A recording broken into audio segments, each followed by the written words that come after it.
Ya, kita Fatihah. Bismillahirrahmanirrahim.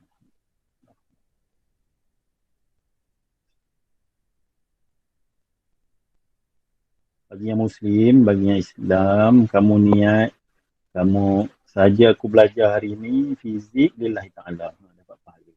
Okay? Niat macam tu. Okey, baik kita terus. Pada topik kita hari ini, kita nak sambung. Yang ni kita dah cover so secara, kalau kamu tengok situ, two force acting on an object in the same direction tu, dia jadi kalau dia tarik ke sebelah kanan 6 Newton 8 Newton, nampak ni gambar tu 6 Newton 8 Newton, dia tarik dua-dua sebelah kanan, so kamu tambah je pun kan. Tapi kalau dia tarik kanan kiri, kita letakkan salah satu, so kita guna sebelah kiri tu negatif 8 positif 6, so akhir kita dapat negatif 2 Newton. So makna kata kita tahu dia akan bergerak ke arah mana? Dia akan bergerak ke arah kiri.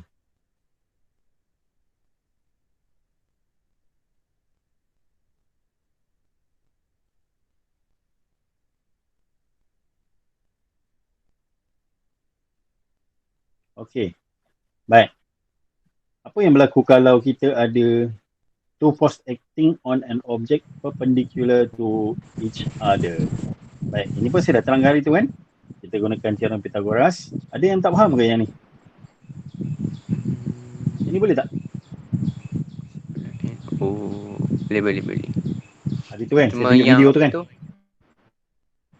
Tan theta tu yang ada sudut tan theta tu kurang faham. Nanti tahu ni. Okey, baik. So kita ingat balik, masa kita belajar dulu, kamu just belajar macam ni, segitiga kan? Ni kalau kamu nak ingat, kamu tengok segitiga yang ini. Segitiga dulu kita ada belajar. Theta. Kat mana dia punya, kat mana kita nak kira tan theta kat sini? Okey. Tan theta sama dengan opposite bahagi adjacent kan? Kan? Betul. So, sini adalah opposite, sini adalah adjacent. Jadi, tengok pada yang kita lukis tadi, pada segitiga itu, 6 akan jadi opposite, 8 akan jadi adjacent. Baik, 6 ni tadi sebenarnya kat sini kan? Tapi kita ubah dia kepada satu segitiga yang baru. Segitiga tu kita tolak dia ke belah sini. So dia terbentuk macam ni. Sebenarnya samalah. Kalau saya penuhkan segitiga ni, dia akan jadi macam ni kan? Sama je sebenarnya. Jadi segitiga yang baru yang kita bina ni, kita boleh gunakan tangent di mana ada opposite 6 dan kita ada adjacent 8. Boleh? Boleh. Okey, so dari situ kita boleh ambil sudut dia sebagai 6/8 iaitu tangent theta. Tangent theta sama dengan 6/8. So kita solve problem pakai macam ni saja ni. 36.9 darjah. Daripada situ kita ubah daripada tangent negatif 1 masukkan 0.75. Kan? Dia ni pula. Banyak iklan pula. Okay. Faham. Boleh? Faham. Okey. Baik. So, itu kita akan tengok bila ada dua force yang bertindak perpendicular. Perpendicular maksudnya 90 degree lah. Kamu tengok ada satu bertindak naik ke atas, satu bertindak ke arah kanan. Di sini 90 degree. So, ini perpendicular. Okey. Boleh? Okey, kita tengok lagi. Two forces acting on an object in direction that are not perpendicular to each other. Maksudnya, dua daya bertindak tapi tidak perpendicular. Bukan 90 Macam degree. mana pula? Yes, bukan 90 degree. Situasi dia bukan 90 degree. Ada dua cara, triangle of forces method ataupun parallelogram. Parallelogram of forces method. Sama je sebenarnya dua ni. Nama je beza. Okey, baik. So macam mana nak buat? bila ada dua daya bertindak pada dua arah berbeza, di mana daya itu bukan perpendikular, jadi kita lukiskan dia pada kertas ataupun kita letakkan dia pada kamu punya yang kamu nak kira, kemudian kamu kena lukis dia secara sebenar. Maksudnya kalau kata kat situ dia bagi 5 Newton, katalah dia bagi sudut dia 30 degree contoh alpha tu 30 degree, alpha 30 degree, dia bagi daya F 25 Newton.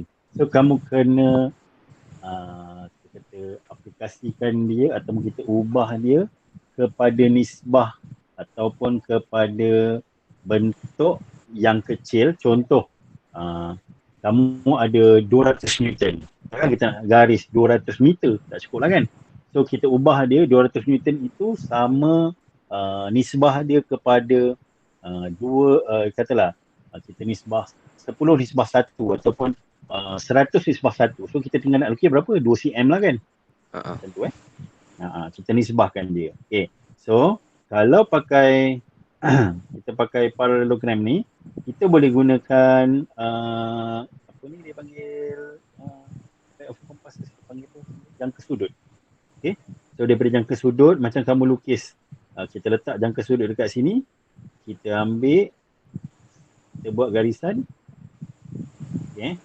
Kita garis kat sini, kita ambil ukuran ni, kita ambil ukuran ni letak sini, garis sini. Ambil ukuran yang F1, letak kat sini, mata satu, letak kat atas ni, garis sini. So yang baru, garis saja kat sini, kemudian kamu dapat automatik dapat tahu sudut berapa panjang. Ambil ukuran ni. Sudut pakai apa nak buat? Nak kira macam mana? Sudut kita nak dapat macam mana?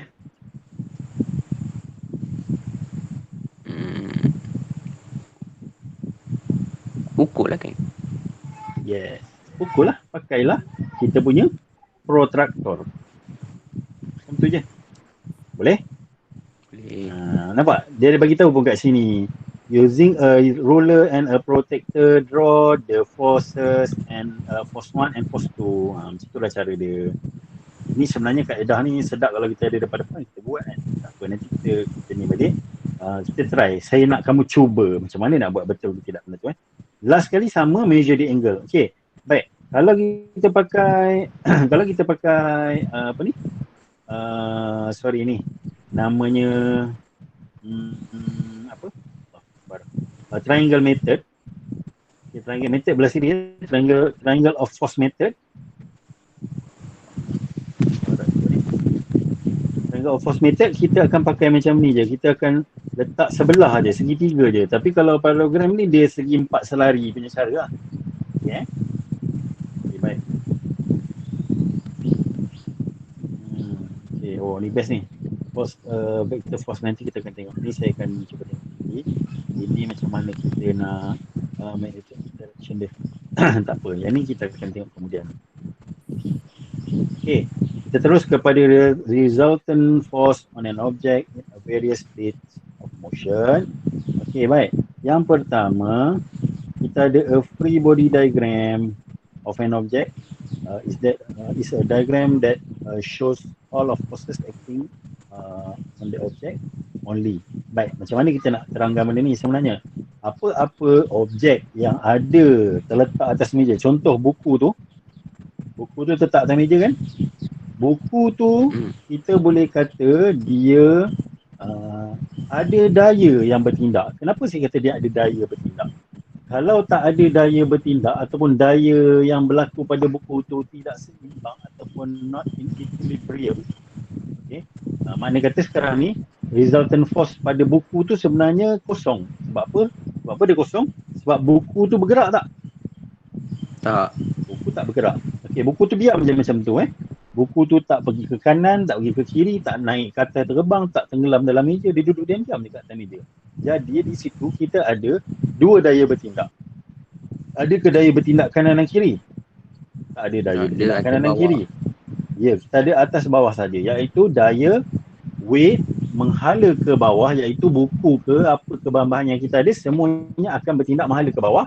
Dan yang kedua, kita ada normal reaction force from the table.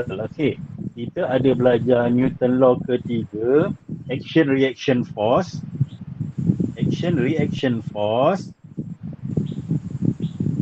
Ada kes kat sekolah pun. Orang kena saman ni, tak pakai mask. Nanti orang pergi sekolah kena pakai mask tau. Ada yang kena compound ni kot. Tahulah. Tu macam ada. Sekarang saya baca. Ni keluar naik pula. So, okey, baik. So, bila kita ada ni, weight bertindak ke bawah, yang melawan weight tu adalah reaction force. Weight bertindak ke bawah, yang melawan weight adalah reaction force. Berapa nilai reaction force? Sama dengan weight. Kenapa dia sama? Sebab dia, kalau tak sama, dia mesti dah terbang, terapung. Yes, kalau dia tak sama, dia tenggelam dalam meja. Masuk dalam meja tu, betul? So dia sama, means dia duduk je dan diam atas meja. So action dia apa? Weight, reaction dia apa? Reaction force. Normal reaction force from the table. Okay, itu situasi pertama. Situasi kedua, sebuah bag, okay, dia terletak pada satu incline plane. Incline plane ni satah condong. Okay, satah yang condong bersudut. Kita tahu, kita boleh tengok berapa sudut dekat situ. Baik, kemudian bag itu tidak bergerak ke bawah, tidak naik ke atas, tidak bergerak ke arah daya, dan tidak bergerak ke mana-mana. Betul? Dia duduk kat situ je, diam. Okey, kenapa? Ada weight bertindak ke bawah. Baik, cuba tengok gambar weight tu. Ada tak apa-apa yang pelik dengan sebelah kiri tu? Weight yang ni dengan weight yang ini. Ada pelik tak?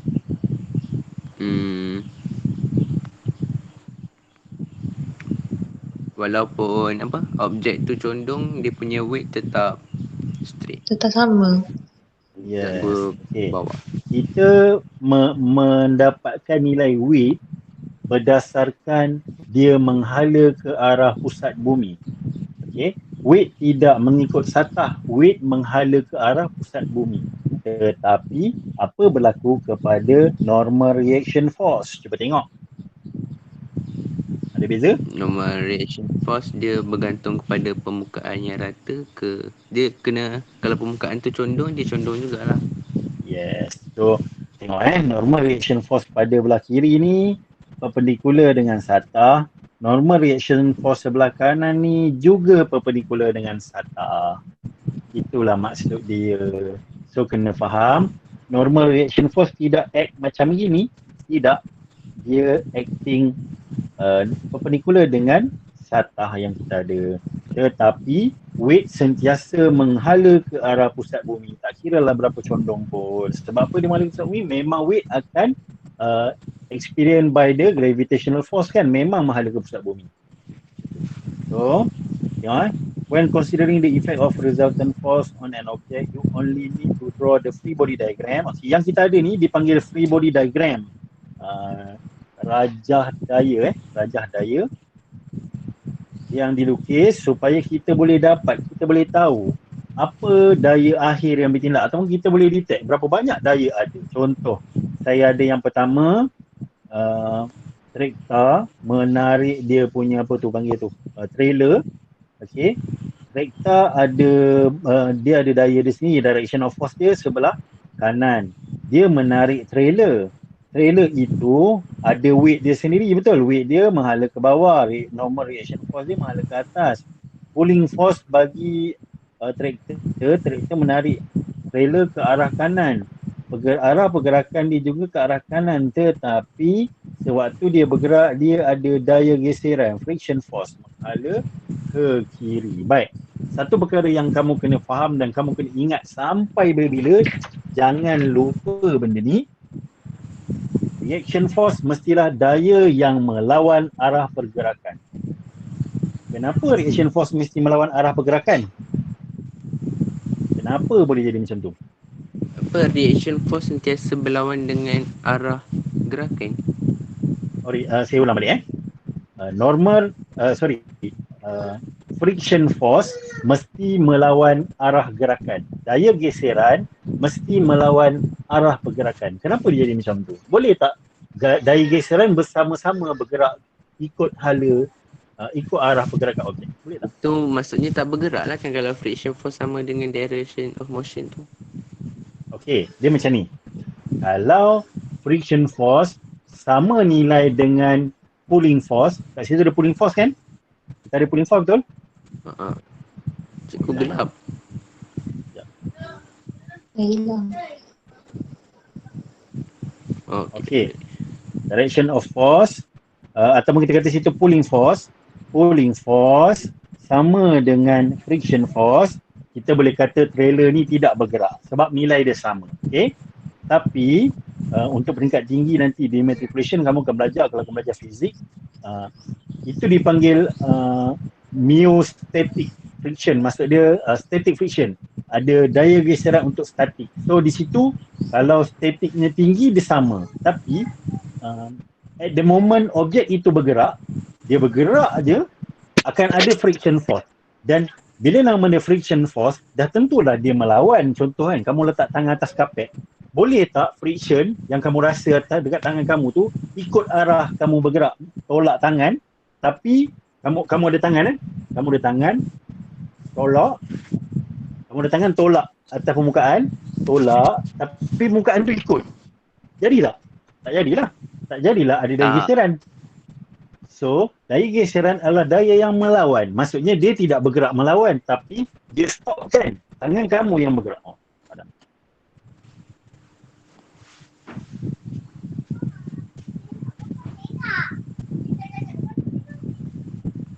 Gelap kan? Sekejap.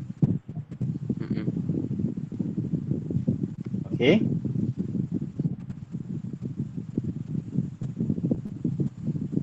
Sharing semula.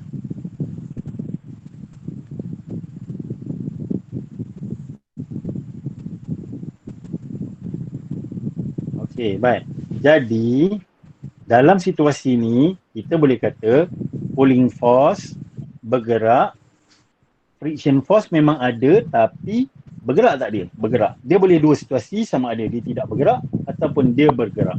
Bila dia bergerak, friction force mestilah arahnya berlawanan dengan pulling force. Dia tak akan sama. Itulah maksud dia tadi nak ceritanya. Baik, yang ketiga boleh ke yang tu? Boleh Okey. Dan yang ketiga, kat gambar ni ada roket. Okey, roket punya direction of motion naik ke atas. Tetapi ada dua yang melawan arah direction of motion dia tu, iaitu weight of rocket dan air resistance. Okey. So di sini kita ada tiga daya bertindak. Yang pertama, engine thrust of the rocket menghala ke atas, weight of rocket menghala ke bawah, air resistance menghala ke bawah. So kalau kita nak kira dia punya total forces yang terlibat, so kita ada berapa kat situ? 3. Maksudnya thrust tambah negatif W, dia kata tambah tolak juga.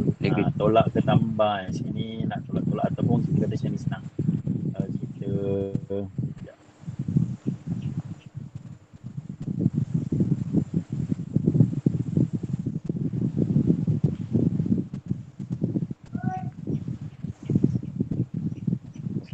kita kata macam ni, thrust tolak W tambah resistance. R ni resistance R ni bukan reaction R ni resistance. Dia kena macam tu. Baru kita boleh tahu berapa, sama dengan kosong. So kita boleh pindahkan dia, so tahulah kanan ada, kiri apa, yang melawan dia apa. Okey boleh? Dekat tu boleh ke?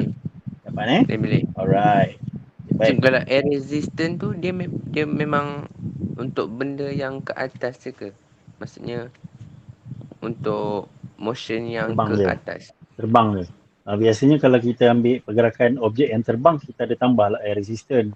Tapi kalau objek yang atas darat, yang jalan kat jalan raya, biasa kita ambil friction, dia lantai. Kita tak ambil dia punya air resistance. Kiranya air resistance yang terbang ni macam friction force untuk benda terbang lah. bolehlah kata macam tu. Dia sebenarnya dalam situasi kita belajar ni, kita ada, saya pernah bagi term ni, negligible. Ada benda-benda yang kita tak ambil kira. Maksudnya mungkin dia terlampau kecil ke, ataupun dia tidak mempengaruhi, dia pengaruh dia tak terlampau besar dalam situasi, so kita boleh abaikan dia. Gitu. Okay.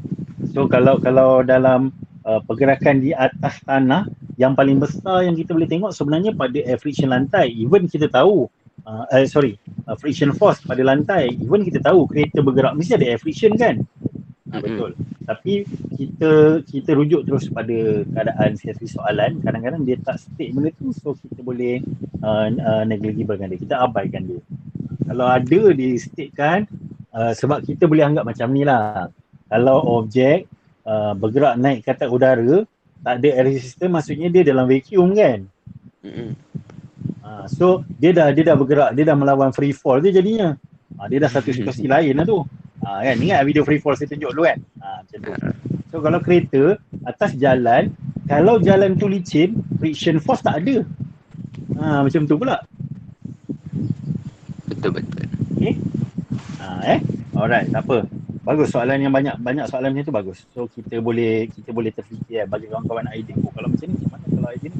Kita tengok pula kereta saya tapi warna putih lah tu. Tengok dalam Newton second law of motion can be expressed as F equal to ma. Yang saya cerita tadi sama dengan tu. So F equal to ma, tapi kalau objek itu jumlah daya sama dengan kosong kalau dia equilibrium. Maksud dia tidak bergerak. Tapi kalau dia bergerak, mesti ada daya. Yes. So kita gunakan F sama dengan MA. Yes. M tu apa? Mass. A tu acceleration. So kereta tu ada acceleration. Okay. Boleh? Boleh. Okay. Kita sambung sikit lagi. Laju sikit. Boleh? Laju sikit boleh, ya. Last. Dah sejam lah kita ni. Okay. Baik. So tengok objek in a stationary state.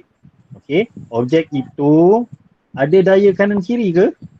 Tak ada. Nampak pada gambar kereta tu tak ada. Yang ada weight bertindak ke bawah, R bertindak ke atas. Ataupun kalau dia naik bukit, R itu akan perpendicular dengan satah jalan lah.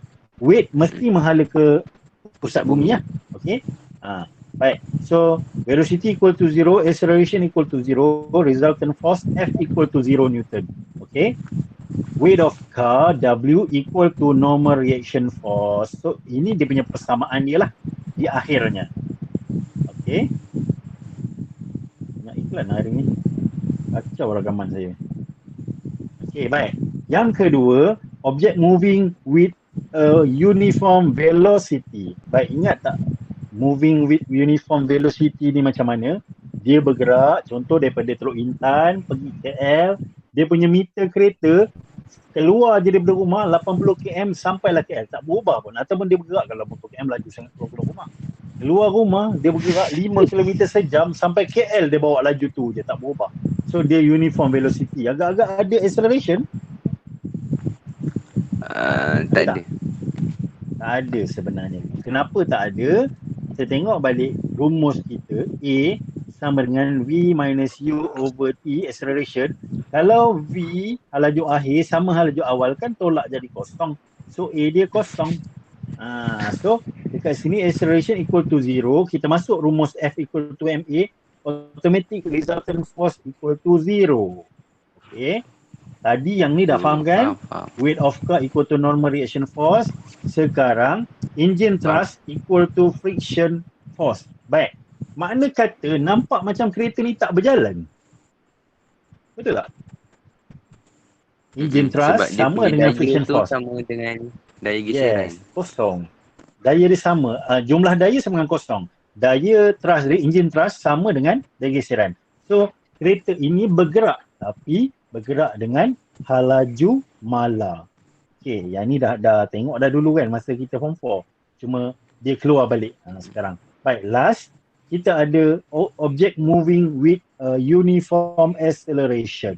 Baik. So yang ketiga ni adalah keadaan di mana objek itu, kereta tu dia ada pecutan yang dia punya hal laju bertambah.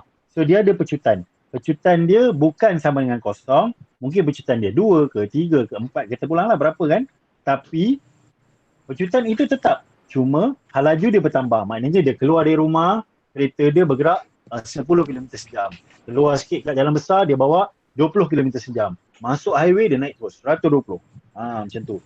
So ini keadaan normal lah. Bila kereta itu brake, dia punya acceleration berkurang. Macam tu.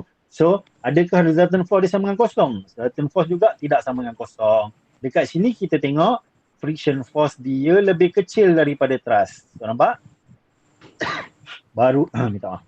Barulah ada daya bertindak dan dia boleh bergerak ke arah hadapan dia. Okay? So, kita berhenti kat situ dulu. Untuk situasi. Boleh ke? Dapat ke? Dapat. Alright, baik. So, nanti saya akan naikkan video ni so kamu boleh tengok balik apa-apa maklumat dia. Kat situ, sebab zaman ada drone kan, tengok gambar tu, dia bagi drone pula. So, kalau kita cerita pasal drone moving upward dekat situ, ada berapa daya bertindak?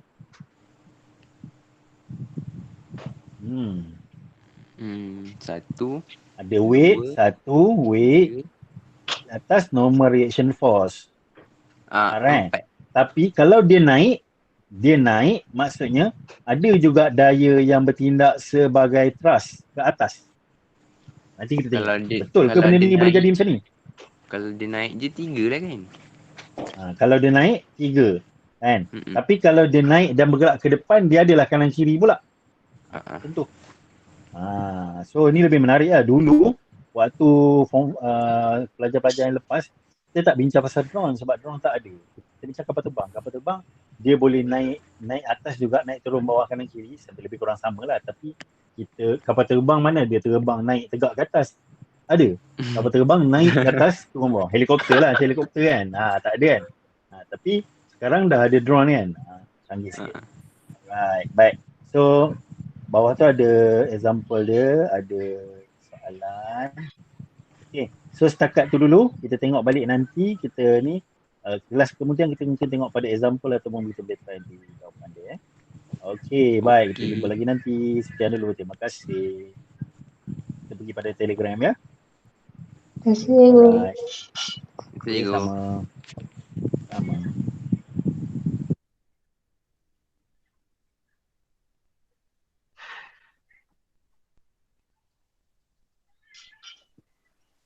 Okay, baik. So, kita sambung pada Telegram. Kita tengok soalan ataupun contoh pada yang tu. Kalau ada apa-apa yang tak faham, boleh tanya Snap ke ataupun kamu bagi tahu arah mana untuk saya tolong tengokkan. Okay. Alright, saya off dulu yang ni.